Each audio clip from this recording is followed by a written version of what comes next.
नमस्कार, ग्रामीण महिला विद्यापीठ के यूट्यूब चैनल पर आपका स्वागत है। आज हम आपको पढ़ाएंगे बिहारी सतसई के कुछ पद। यदि आपको ये वीडियो अच्छा लगे तो आप लाइक कीजिए, सब्सक्राइब कीजिए हमारे चैनल को, ताकि हम अच्छी एजुकेशन आपको दे सकें। तो हम सबसे पहले नीति के दोहों के अंदर जो भक्ति नीति और श्रृंगार के दोहे बिहारी जी ने दिए हैं, साहित्य परिचय आपको पहले पढ़ा दिया गया है। आज हम आपका करते हैं दोहे। मेरी भव बांधा हरो राधा नागरी सोय, जहाँ तन की छाई परे श्याम हरित दुती होय। शब्दार्थ देखो। भव बांधा यानी सांसारिक बाधाएं या कष्ट होते हैं। हरो यानी दूर करना, नागरी यानी चतुर होता है, सोय यानी वही, जहाँ तन यानी जिनके शरीर पर, झाई यानी झलक होती है, हरित दुती यानी हरित क्रांति वाले, यानी हरे रंग को हम प्रसन्नता का सूचक मानते हैं और इसको हम प्रसन्नता के रूप में लेते हैं। व्याख्या करते हैं। मेरी भव बांधा हरो राधा नागरी सोय।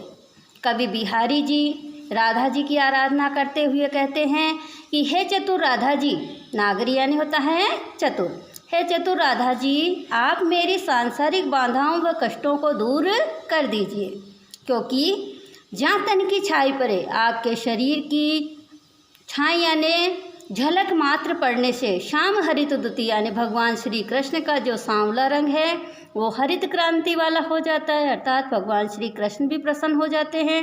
उसी प्रकार आप मेरे जीवन में सुख कीजिए और कष्टों को दूर कर दीजिए। आगे देखते हैं।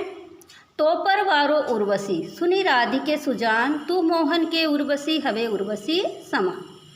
राधा जी की सुंदरता का वर्णन करते हुए कवि बिहारी जी कहते हैं तो पर वारू उर्वशी, सुनी राधिके सुजान, हे चतुर राधा जी, मैं आपको स्वर्ग की अप्सरा, उर्वशी यानी स्वर्गीय अप्सरा को भी न्यौछावर कर सकता हूँ, अर्थात आप अप्सरा से भी अत्यधिक सुंदर है। तू मोहन के उर्वशी, तुम भगवान श्री कृष्ण के हृदय में बसी हुई हो, हबे उर्वशी समान, तुम हृदय को बस में करने वाली के समान हो, अर्थात आप भगवान श्री कृष्ण को भी अपने बस में कर लेती हो, इसलिए मैं तुम पर स्वर्ग की अप्सरा को भी न्यौछावर कर सकता हूँ। अगला देखते हैं। बंधु भय का दीन के को तार्यो रघुराय, टूटे टूटे फिरत हो झूठे विरद कहाय। यहाँ पर बिहारी जी ने सबसे पहले शब्दार्थ देखो। बंधु यानी सहायक होते हैं, दीन यानी दुखी व असहायों के, टूटे टूटे यानी संतुष्ट व प्रसन्न होना, फिरत यानी घूमते हो, विरद यानी यश। व्याख्या करते हैं। बंधु भय का दीन के को तार्यो रघुराय, हे भगवान राम, हे भगवान, आपने किसको नहीं तारा है, अर्थात बड़े बड़े पापियों का भी आपने उद्धार किया है। टूटे टूटे फिरतो, अर्थात व्यर्थी यश को लूट रहे हो, झूठे विरध गाय और व्यर्थी यश को प्राप्त कर रहे हो, अर्थात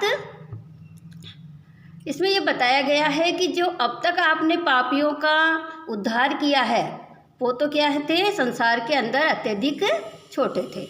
यदि तुम मेरे जैसे बड़े पापी का उद्धार करोगे तभी पतित पावन कहलाओगे संसार के अंदर। इसी बात को संबोधित करते हुए कवि बिहारी जी कहते हैं कि बंधु भय का दीन के, हे ईश्वर, हे रघुराय, आप क्या हो, दीन दुखी और असहायों के सहायक हो, लेकिन आप व्यर्थी संसार में यश को लूट रहे हो और व्यर्थी संसार में यश प्राप्त कर रहे हो, क्योंकि आपने जो अब तक पापियों का उद्धार किया है वो तो छोटे थे। आप मेरे जैसे पतित बड़े पापी का उद्धार करोगे तभी आप पतित पावन मानोगे। इस प्रकार उल्हाना देकर वो अपना उद्धार करवाना चाहते हैं। अगला देखते हैं। कबकू टेरत दीन रट, होत न श्याम सहाय, तुमहु लागी जगत गुरु, जगनायक जग बाय। सबसे पहले शब्दार्थ देखो। कब को यानी कितने अधिक समय से, टेर तो यानी पुकार रहे हो, दीन रट यानी दीनता भरी वाणी से, साई यानी सहायक, जगत गुरु यानी संसार में पूजनीय, जग नायक यानी जगत के मार्गदर्शक, और जगबायन संसार की हवा। इसमें भगवान को संबोधित करते हुए बिहारी जी कहते हैं कबकू टेर दीन रट, मैं कितने अधिक समय से दीनता भरी वाणी से आपको पुकार रहा हूँ, हो तो न श्याम साय, फिर भी हे भगवान श्री कृष्ण आप मेरे सहायक नहीं हो रहे हो। तुम हूँ लागी जगत गुरु, मुझे ऐसा लगता है कि हे जगत में पूजनीय जगनायक यानी जगत के स्वामी, आपको भी संसार की हवा लग गई है। जिस प्रकार संसार के लोग बड़े बड़े लोगों की बातें सुनते हैं, छोटे लोगों की बातें नहीं सुनते हैं, उसी प्रकार मेरे जैसे दीन और असहाय की बात को आप, मेरी करुण पुकार को आप नहीं सुन रहे हैं। अगला दोहा देखते हैं। या अनुरागी चित्त की गति समुझे नहीं कोई, जो जो बूढ़े श्याम रंग त्यों त्यों उज्ज्वल होय। इसमें विरोधाभास अलंकार के माध्यम से कवि बिहारी जी कहते हैं, या अनुरागी चित्त की, इस प्रेमी मन की गति और स्वभाव को कोई नहीं समझ सकता, क्योंकि जो जो हम श्री कृष्ण के सांवले रंग में डूबते जाते हैं त्यों त्यों हमारा मन उज्जवल होता चला जाता है। क्योंकि काले रंग के अंदर डूबने के कारण जीवन काला होना चाहिए था, लेकिन यहाँ पर श्याम रंग यानी श्री कृष्ण के प्रेम में डूबने पर मनुष्य का मन कैसा हो जाता है, उज्जवल हो जाता है। तो इसमें कौन सा अलंकार हो गया, विरोधाभास अलंकार। अगला देखते हैं। भजन कहो ताते भजो, भजो न एको बार, दूरी भजन जाते को सोतु भजो गंवार। भजन कहो यानी भजन करना, तातो यानी उससे, भजो यानी दूर भागना, और भजो यानी भजन नहीं किया। व्याख्या करते हैं। भजन कहो ताते भजो, भजो ने एको बार। हे संसार के मूर्ख प्राणी, बिहारी जी इस संसार के प्राणियों को संबोधित करते हुए कहते हैं कि हे संसार के मूर्ख प्राणी, जिस ईश्वर का भजन करने के लिए मैं तुझसे कहता हूँ, भजन कहो जिससे ईश्वर का भजन करने के लिए तुझसे कहता हूँ, ताते भजो तुम उससे दूर भाग रहे हो। भजो न एको बार, तुमने एक बार भी उस ईश्वर का स्मरण नहीं किया है। दूरी भजन जाते कहो, जिन सांसारिक विषय वासनाओं से मैं दूर भगने के लिए कहता हूँ, दूर रहने के लिए कहता हूँ, सो तू भजो गंवार। है मूर्ख प्राणी, तू उन्हीं का भजन करता है, अर्थात ईश्वर की आराधना करने के बजाय तुम इन सांसारिक माया मोह में फंसकर अपने जीवन को क्या कर रहे हो, गंवा रहे हो। अगला देखो। अजो तरियो नाही रहो, श्रुति सेवक इक रंग, नाक बास बेसरी लियो बसी मुक्तन के संग। इसमें है शब्दार्थ देखो पहले। अजो यानी अब भी, तरियो ने यानी तर नहीं पाया, श्रुति सेवक इक रंग यानी कान में एक ही रंग में रंगा हुआ होने के कारण, नाकबास यानी स्वर्ग प्राप्ति, बेसरी यानी सामान्य या बेसरी नामक जो नाक में आभूषण पहना जाता है उसको बेसरी कहा जाता है, मुक्तन यानी निष्पक्ष लोग। अर्थ करते हैं, इसके दो अर्थ निकलेंगे।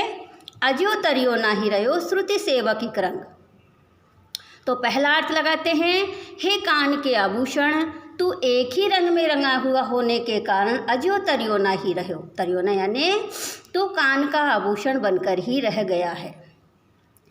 नाक बास बेसरी लियो बसी मुक्तन के संग, जबकि नाक में पहने जाने वाला बेसरी नामक जो आभूषण है वह मोतियों का साथ प्राप्त करके क्या हो गया है, नाक में वास कर रहा है, अर्थात सम्मानजनक पद पर बैठ रहा है। अगला अर्थ करते हैं। अजो तरियो ना ही रहो, श्रुति सेवक इक रंग। हे संसार के प्राणी, तू एक ही रंग में रंगा हुआ होने के कारण तर नहीं पाया है। तरियो ना यानी तर नहीं पाया है, अर्थात सांसारिक माया मोह में फंसा हुआ रहने के कारण मोक्ष को प्राप्त नहीं हो पाया है। जबकि नाक बास बेसरी लियो बसी मुक्तन के संग, मुक्तन यानी होता है सामान्य निष्पक्ष लोगों का साथ प्राप्त करके, ना जो बेसरी नामक यानी सामान्य मनुष्य भी निष्पक्ष लोगों का साथ प्राप्त करके नाकबास यानी स्वर्ग को प्राप्त हो गए हैं। तो इसके दो अर्थ हमने लिए हैं, आपको अलग अलग अर्थ लिखने हैं। अगला देखते हैं। संगन कुंज छाया सुगत शीतल सुरभि समीर, मनुहवि जात अजो उहे उही यमुना के तीर। इसमें कवि बिहारी जी कहते हैं कि संगन कुंज छाया सुखद, जहाँ पर घने वृक्षों की छाया हो, सुख देने वाली सुरभि यानी सुगंधित, समीर यानी वायु बहती हो। मेरा मन होता है कि मैं वही यमुना के तीर, उस यमुना के तीर पर चला जाऊं जहाँ पर भगवान श्री कृष्ण बंसी बजाते थे। तो यहाँ पर मनु मानो जनु जाना है आया है, इसलिए यहाँ पर उत्प्रेक्षा अलंकार होगा। और इसमें ये बताया गया है कि जहाँ पर घनी छाया हो, सुख देने वाली ठंडी हवा बहती हो, मेरा मन होता है कि मैं उसी यमुना के तीर पर चला जाऊं जहाँ पर भगवान श्री कृष्ण बंसी बजाते थे।